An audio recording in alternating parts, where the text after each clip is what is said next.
오늘 저희는 지난주에 이어서 하나님을 사랑하기 위한 십계명이라는 말씀을 나누려 합니다. 두 번째 시간이죠. 그래서 지난 시간에는 1계명부터 4계명까지를 살펴보면서 하나님이 우리에게 이 계명을 주신 이유가 무엇인가, 이것을 우리에게 율법으로 주신 것이 아니로 우리와 사랑을 나누고 싶어서 그 사랑이 계속되어지길 바라는 마음에서 우리와 인격적인 언약을 하신 것이 바로 십계명이다라는 이야기를 나누었습니다. 오늘 저희는 5계명부터 10계명까지를 살펴볼 텐데, 거기에 앞서서 요즘 여러분 뉴스를 보시나요? 네. 그런 분들도 있더라고요. 보면 머리 아프고 이렇게 화가 열이 받으니까 아예 안 본다. 또 어떤 분들은 그래도 봐야 세상이 어떻게 돌아가는지를 알고 하기 때문에 본다라고 말씀하시는데, 대부분의 사람들이 공통적으로 동의하는 것은 뉴스에 좋은 뉴스보다 좋지 않은 뉴스가 너무 많다라는 것이죠. 그리고 우리가 기분 좋은 것보다 화나는 일이 더 많다라는 것입니다. 정치, 경제, 사회 여러 뉴스들을 보면, 여러분, 우리는 그 뉴스 가운데에서 각자가 서로 자기의 이익을 위해서 거짓 뉴스를 만들어내고, 정치인들이 특히 그러죠. 서로 거짓 뉴스를 만들어내고 과장하고 또 상대방을 비방하느라 자기 해야 할 일은 하지 않는 그런 많은 사람들을 보게 됩니다. 또 경제면이나 사회면들을 보면은 자기의 이익을 위해서 상대방에게 해를 끼치는 것을, 손해를 끼치는 것을 너무나도 쉽게 당연하게 여기면서, 그래서 수천만 원도 아니고 수백억의 돈을 횡령을 하고 그로 인해서 많은 사람들을 고통 가운데 빠뜨리게 한 그런 뉴스들을 우리는 너무나 자주 보게 됩니다.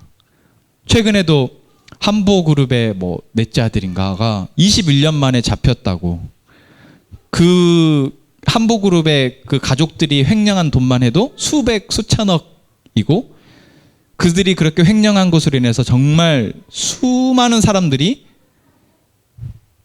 그 오랜 시간 동안 고통을 받았다라는 것.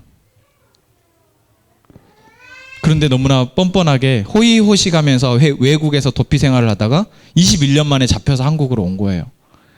나이가 이미 60이 됐습니다. 그런 뉴스들을 보면서 우리는 허탈하죠. 어떻게 저런 사람이 있지? 어떻게 저런 사람이 있지? 또 우리는 그냥 우리 주변에서, 이웃에서 쉽게 일어날 수 있을 만한 일들을 또 보면서도 사람이 저렇게 악해질 수 있구나. 어떤 뉴스입니까? 부모가 자식을, 자식이 부모를, 또 형제 간에, 그리고 부부 간에, 남편이 아내를, 아내가 남편을, 너무나 가까운 사람들이 서로를 해하고 심지어 생명까지도 해하는 그런 뉴스들을 우리는 보면서 어떻게 저럴 수 있지? 세상이 어떻게 되려고 이렇게 계속 악해지지라고 생각을 하게 됩니다.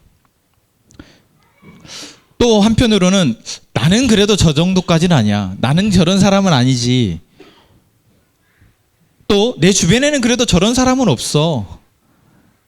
라고 괜찮다고 생각하기도 합니다. 그런데 그것은 실제로 내가 괜찮아서가 아니라 괜찮겠지라고 그렇게 나 스스로를 안심시키는 그런 안심시키는 용도밖에 되지 않죠. 우리는 그처럼 결코 안심할 수 없는 사회에 살고 있습니다. 그럼 여러분, 이 일이 최근에만 이런 일이 일어납니까? 요즘만 그런가요? 지금 대통령이 바뀌어서 이렇게 됐습니까? 아니죠. 10년 전에도 그랬습니다. 20년 전에도 그랬고요. 심지어는 100년 전, 500년 전에도 사람이 살아가는 세상 가운데에서는, 사람들이 함께 모여 살아가는 세상 속에는 이러한 문제와 갈등들이 끊임없이 있어져 왔고, 우리는 그것을 역사를 통해서 익히 알고 있습니다. 무엇 때문일까요? 성경은 이러한 문제들이 죄 때문이라 말하고 있습니다. 이것은 하나님을 믿는 사람이든 믿지 않는 사람이든 성경을 신뢰하는 사람이든 신뢰하지 않는 사람이든 공통적으로 사실 맞아. 죄 때문이지. 그리고 인간은 악해. 인간은 죄라는 용어를 굳이 사용하지 않더라도 인간 안에는 악함이 있어 라고 다들 동의를 합니다.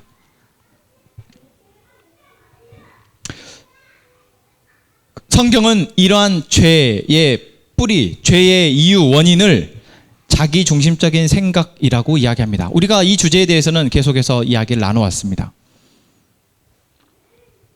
자기중심적으로 생각하다 보면 우리가 뉴스에서 보는 것과 같은 죄의 열매들을 보게 됩니다.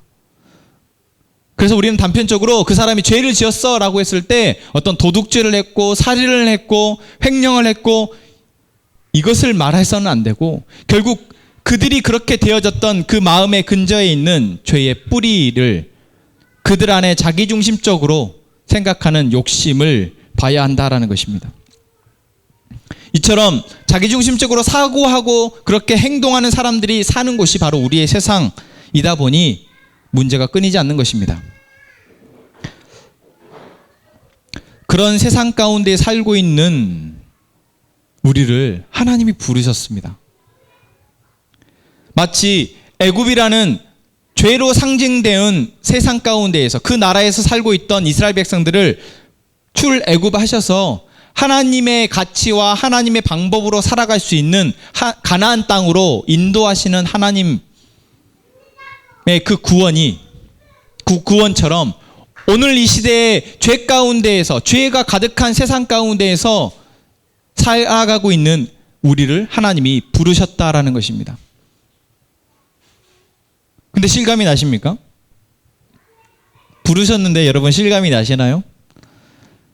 부르셨으면 뭔가 달라지는 것이 있어야 되는데 여전히 우리는 그 뉴스들을 보고 제발 그 일들이 내 주변에서 일어나지 않기를 바랄 뿐입니다. 우리가 하나님 앞에 예배를 드리고 기도하고 말씀을 보고 있으면서도 여전히 우리는 그러한 일들이 나에게만 마치 더러운 것이 나에게만 튀지 않도록 살살 피해가는 것처럼 우리는 그렇게 살아가고 있습니다. 그런데 성경이 말하는 하나님의 구원은 단순히 그 죄가 가득한 세상에서 요리조리 잘 피해가라고 말씀하시는 것이 아니라 그 세상에서 건져내서 하나님의 나라에 살아가도록 하신다라는 것입니다.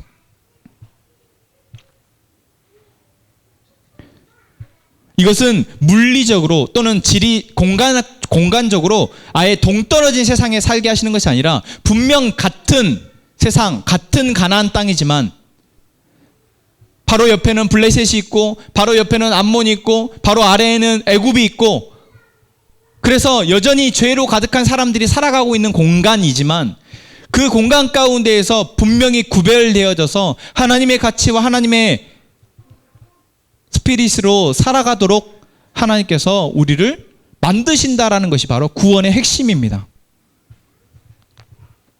그리고 그것을 위해서 주신 것이 바로 무엇입니까? 십계명입니다. 그러니까 십계명은 우리에게 율법이 아니라 지난주에도 계속해서 말하고 있지만 율법이 아니라 이 십계명은 우리에게 축복이자 특권이다라는 것입니다.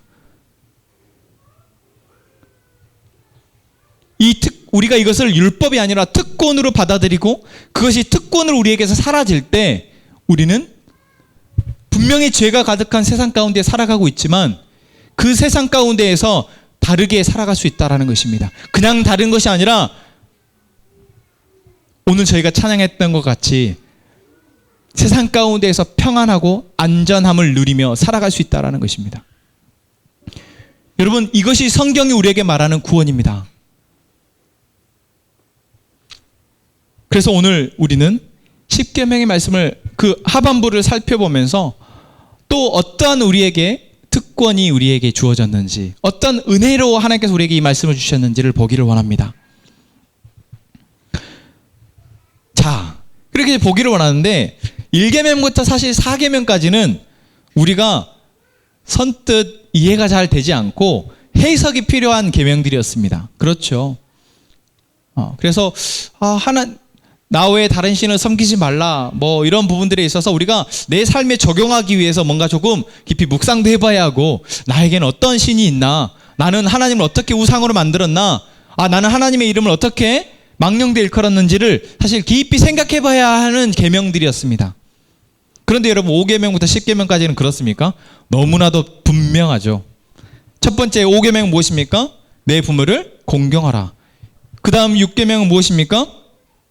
살인하지 말라, 간음하지 말라, 도둑질하지 말라, 그리고 내 이웃에 대하여 거짓 증거하지 마라. 쉽게 말하면 거짓말하지 마라. 그리고 마지막은 내 이웃의 것을 탐내지 마라. 너무나 분명합니다. 그래서 우리는 이것을 내가 지키고 있는지 안 지키고 있는지를 여러분 바로 알 수 있어요. 그렇죠? 여러분, 지난 한 주 동안 이 5계명부터 10계명을 여러분 잘 지키셨습니까? 부모를 공경하셨나요? 제 고개를 격하게 끄덕이시는 분, 가로저으시는 분, 좀 그거는 그래도 그러니까 그럼 살인, 지난 한 주 동안 혹시 살인하시고 오신 분 있으십니까? 손 한번 들어주시죠. 도둑질, 잘 생각해 보세요. 여러분, 도둑질, 큰 도둑질 말고 작은 도둑질도 도둑질입니다. 바늘 도둑이 소도둑 된다고. 간음, 일단은 간음은 결혼한 사람만 해당합니다. 간음 하셨습니까? 지난 한 주? 또 이웃에 대해서 거짓말, 거짓말은 좀 걸리시죠? 안 걸리십니까? 뭐 뻔뻔하신데요? 이웃의 것을 탐내 보신 적 없으십니까? 제가 여러분들에게 질문을 드렸을 때 여러분들이 그래도 빠르게 그랬지, 아니야, 난 안 그랬어, 이렇게 우리가 판단이 내려지는 계명이 바로 5계명부터 10계명까지입니다. 그리고 마치 우리가 이 계명들을 알고 있고 이걸 지키려 한다 보면은 그래도 어느 정도 그럴 수 있어. 나는 그래도 살인은 안 하지. 내가 부모 공경을 완전히 잘하진 않더라도 그래도 공경하는 마음은 조금 가지고 있잖아. 그래서 가끔씩 전화도 드리고, 그래도 맛있는 거 사드리고, 그래서 속 안 썩이고, 요즘 내가 그래도 공경하는 것 같고.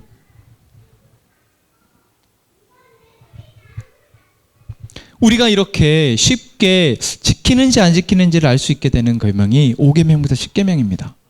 근데 하나님은 1계명부터 4계명까지는 참 뭐랄까, 우리가 지키기가 쉽지 않은 계명들, 그리고 부지불식간에 그렇게 하나님을 잊어버리고 하나님이 아닌 다른 것을 섬기게 되고 사랑하게 되어지는 것들, 그래서 참 마음에 찔림이 많은 계명들이었는데, 이 5계명부터 10계명까지 우리에게 주신 이유는 무엇일까요?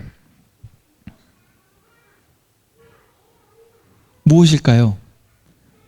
정말 이것만 하시면 않으면 된다라고 말씀하신 것일까요? 이 6가지의 사람 사이의 관계 속에서 일어나는 계명만 잘 지키면 된다라는 말씀일까요? 그렇지 않다라는 것을 이미 알고 계실 것입니다.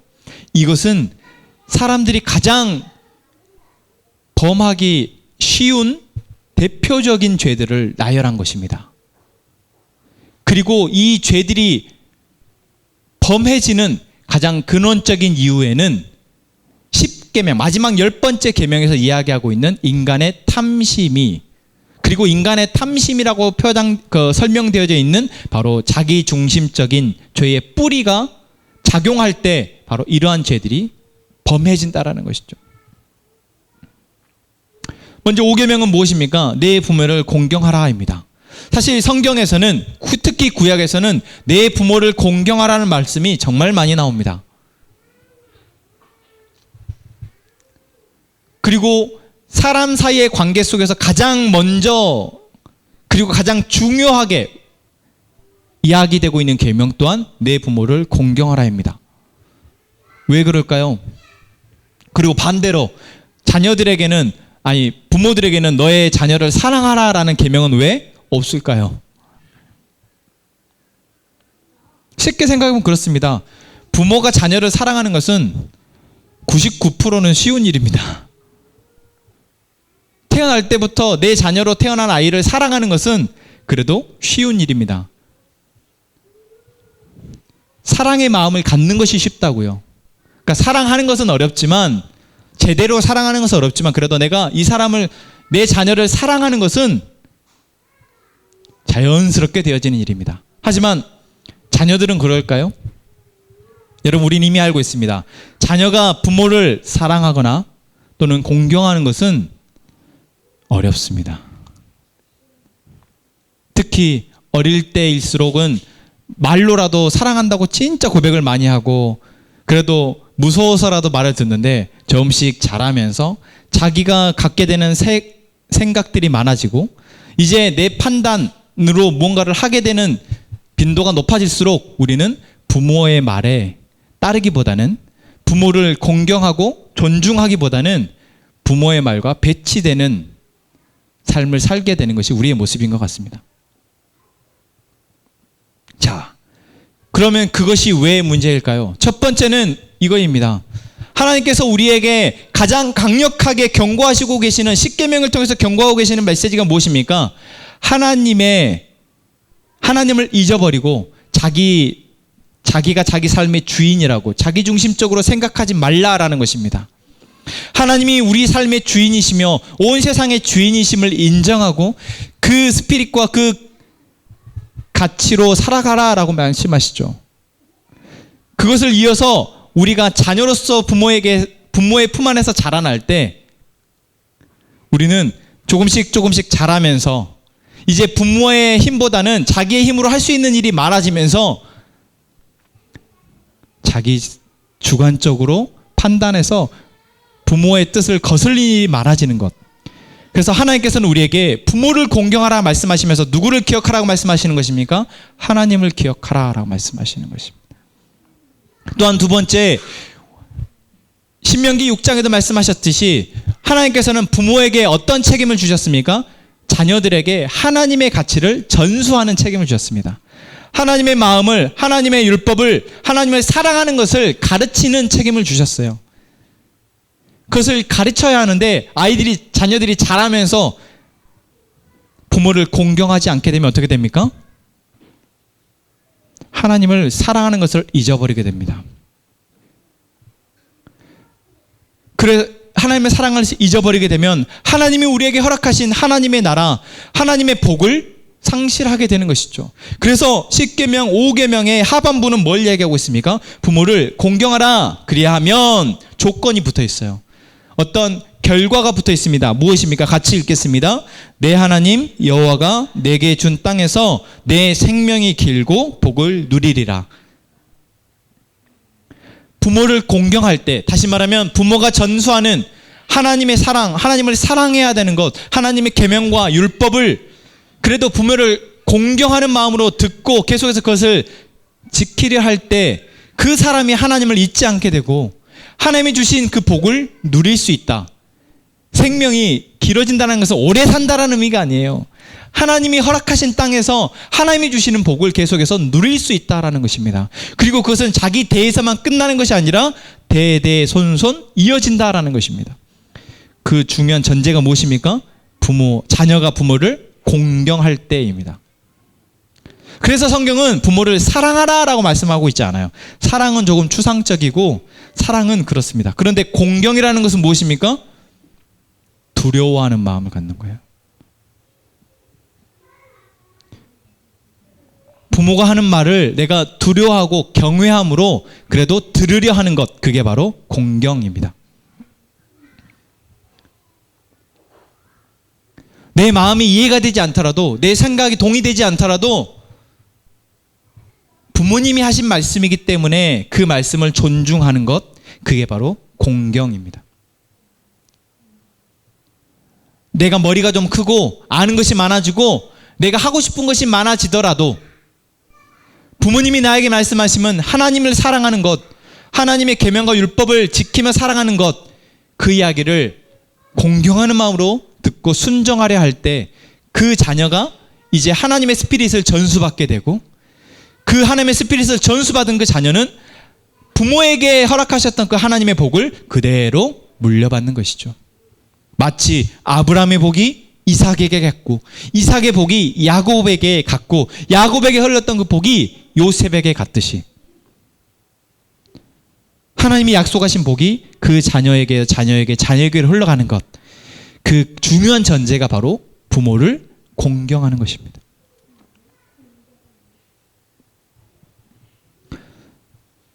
여러분, 그럼 이제부터 내가 부모의 말씀에 순종하고 효도해야겠구나 생각이 들어지신다면 감사한 일이지만 거기에서 멈추지 않으셨으면 좋겠습니다. 여기 성경에서 말하고 있는 부모를 공경하라는 말씀은 하나님의 가치가 전수되도록 그것을 위해서 부모를 공경하라는 것입니다. 여기에 신앙의 1세대들이 있으실 것입니다. 처음 나부터 하나님에 대해서 알고 하나님의 복을 알게 된 분들이 계세요.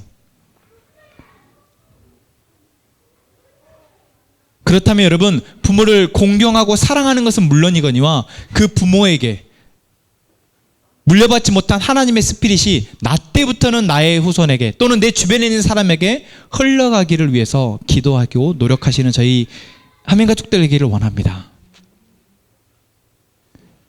그리고 나머지 살인하지 말라, 간음하지 말라, 도둑질하지 말라, 내 이웃에게 거짓 증거하지 말라라는 계명 또한 우리가 하나님이 나의 삶의 주인이시고 내가 하나님이 나에게 공급하시는 그 공급을 통해서 그 은혜를 통해서 살아가는 것을 잊어버릴 때, 다시 말하면 내가 내 삶의 주인으로 생각하고 나의 노력과 나의 판단으로 내가 행복을 누릴 수 있다 또는 쟁취할 수 있다라고 생각할 때 그때 범하게 되어지는 대표적인 죄들을 나열하고 있습니다.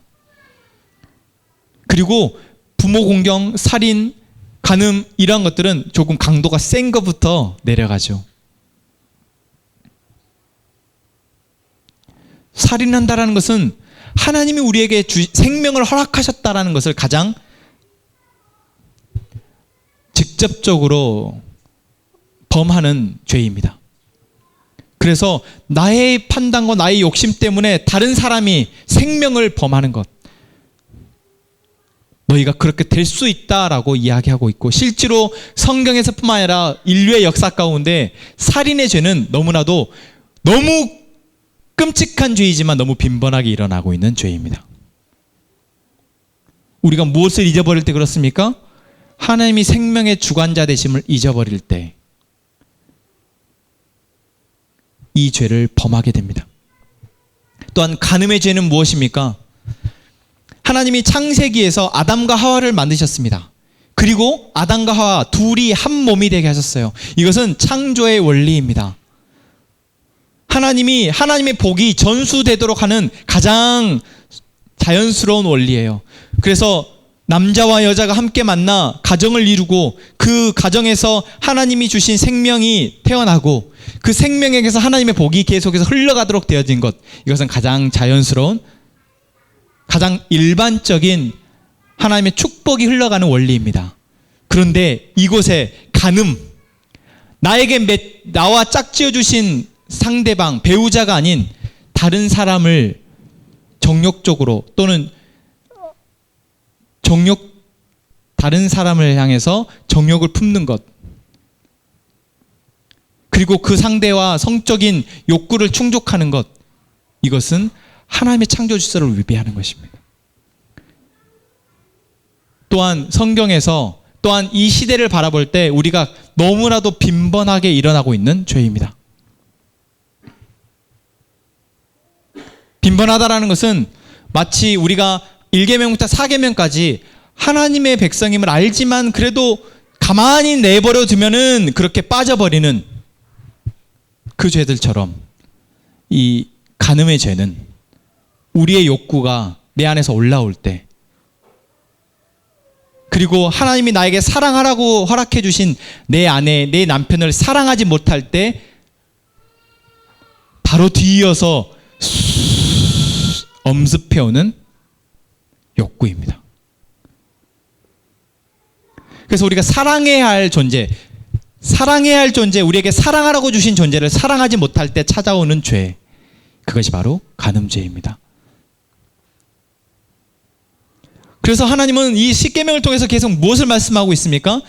우리에게 허락되어 주신 것, 우리에게 자연스럽게 주신 것들을 누리기를 원하시는 거예요. 부모와 자녀 간의 사랑을 누리기를 원하시고, 부부와 부부 간의 사랑을 누리기를 원하시는 겁니다.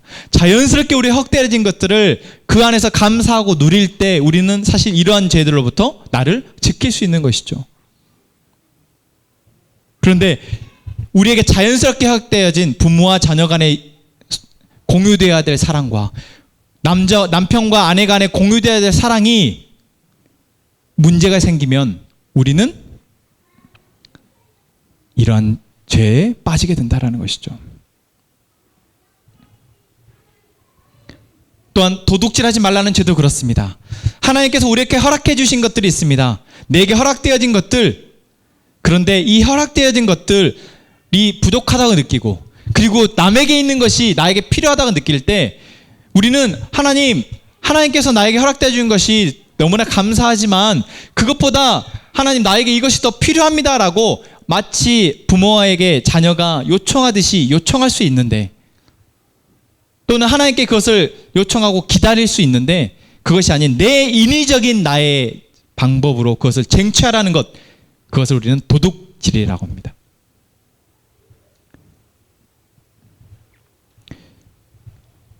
하나님의 순리에서 어긋나는 것, 그리고 그 하나님의 순리에서 어긋날 때 우리는 그것이 우리의 죄의 결과로 나타나는 것, 이러한 것들을 하나님께서 지금 십계명에 담고 있는 것입니다.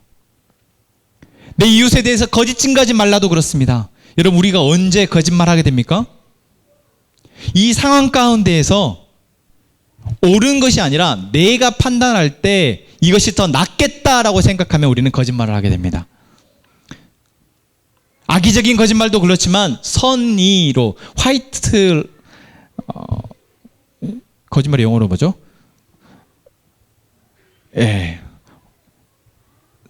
선의의 거짓말.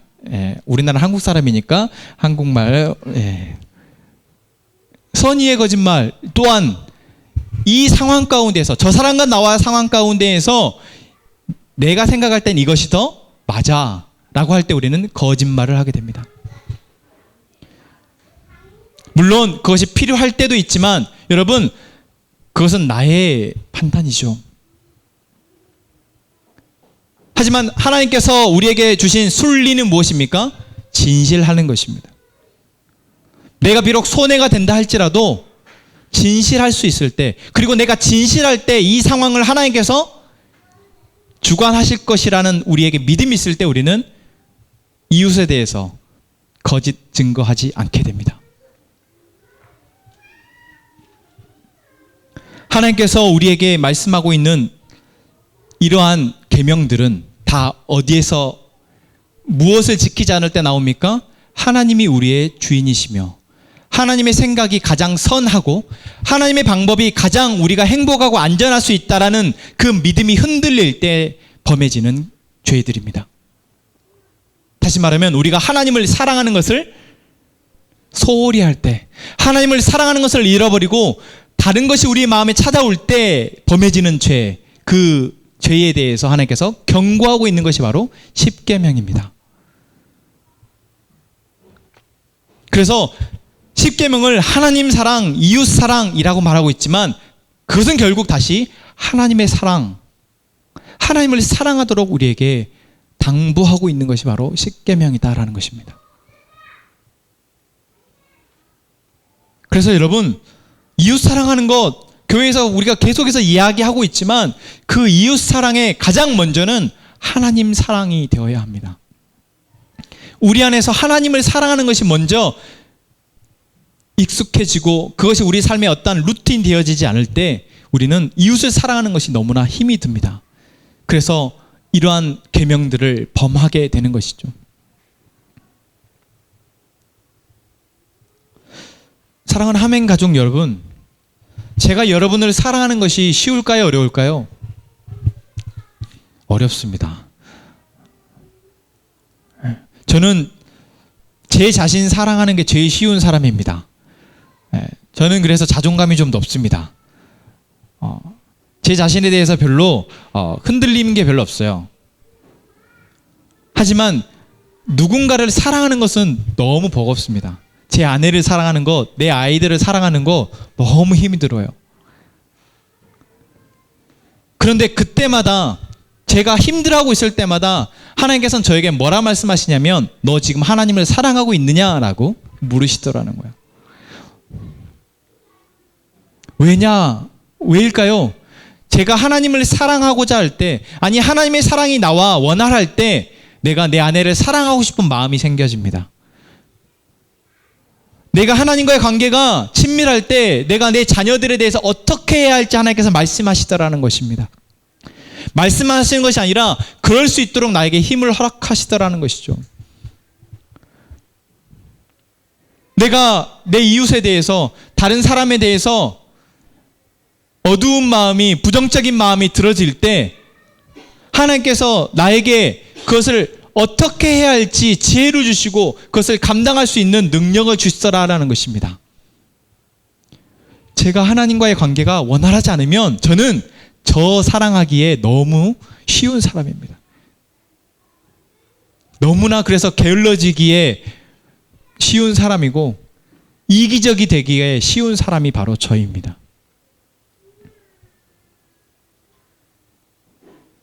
그래도 목사니까 하나님을 사랑할 것 같죠? 아니요. 저도 가만 놔두면 하나님 사랑 잊어버리고 제 자신을 사랑하는 데 빠져서 그냥 제가 편하고 제가 즐길 수 있는 것에 저를 방치해 두는 사람이 바로 저입니다.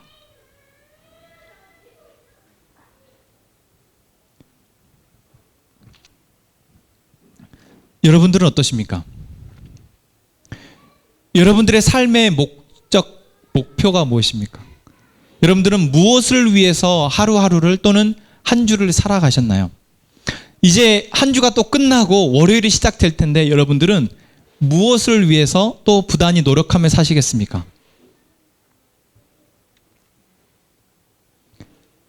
여러분들에게 맡겨진 책임, 짐이 참 무거울 것입니다. 그 짐들을 여러분 어떤 힘으로, 그 무게들을 어떻게 감당하려 하십니까? 하나님께서는 우리에게 이렇게 말씀하십니다. 마태복음 11장 28절에 수고하고 무거운 짐진 자들아 다 내게로 오라. 내가 너희를 쉬게 하리라. 내 멍에를 메고 나와 함께 가자라고 말씀하십니다. 내 멍에는 쉽고 가볍다라고 말씀하십니다. 사실 언뜻 이해가 되지 않죠. 여러분, 소가 멍에를 메는 것이 쉬울까요? 어려울까요? 멍에를 메고, 권영지, 멍에가 혹시 뭔지 아나요? 네, 멍에.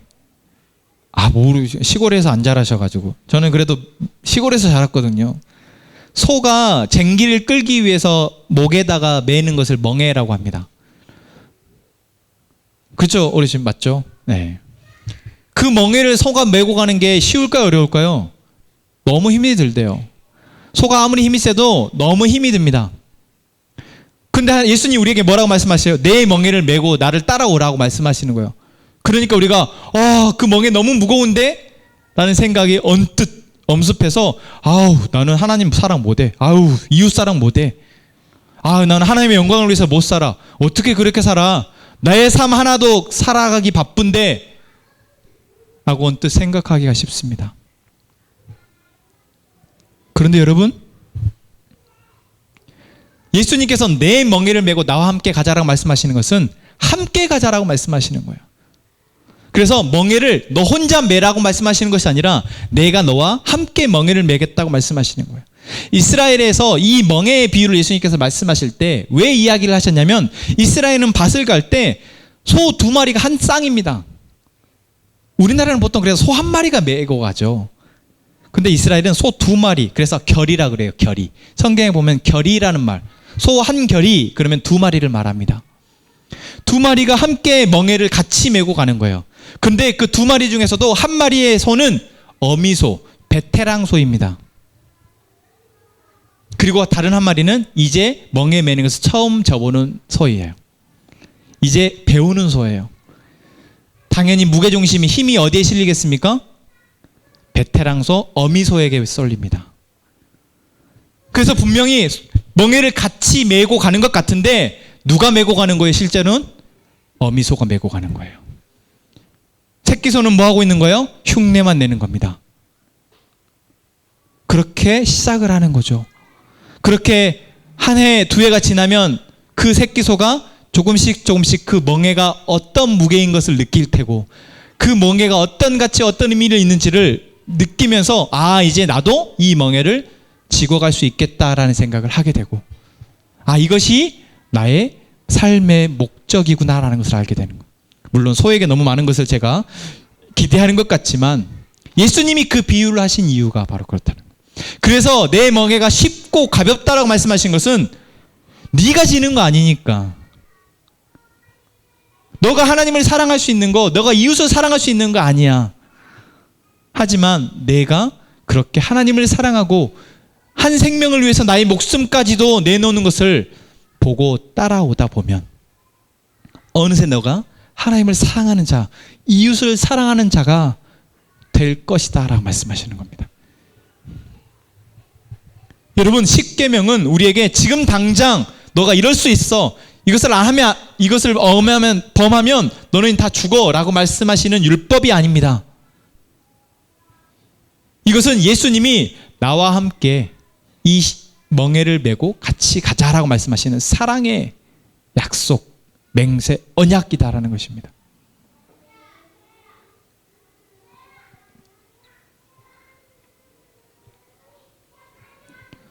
처음에는 이 멍에가 나에게 필요한가? 내가 굳이 왜 멍에를 져야 하지? 나는 자유롭게 송아지로서 살아가면 되는데 엄마 젖 먹고 주인이 주는 풀 뜯어 먹으면서 그냥 그렇게 살면 되지라고 생각하면 되겠지만 여러분, 그 소가 그 삶의 목적과 의미가 있습니까?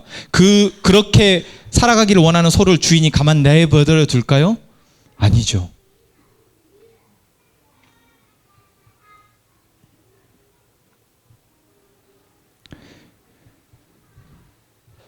멍에를 매지 않고 자기가 살고 싶은 대로 살겠다고 하는 소는 밭을 엉망으로 만듭니다.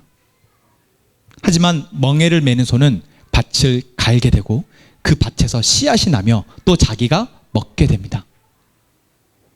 곡식을 먹잖아요.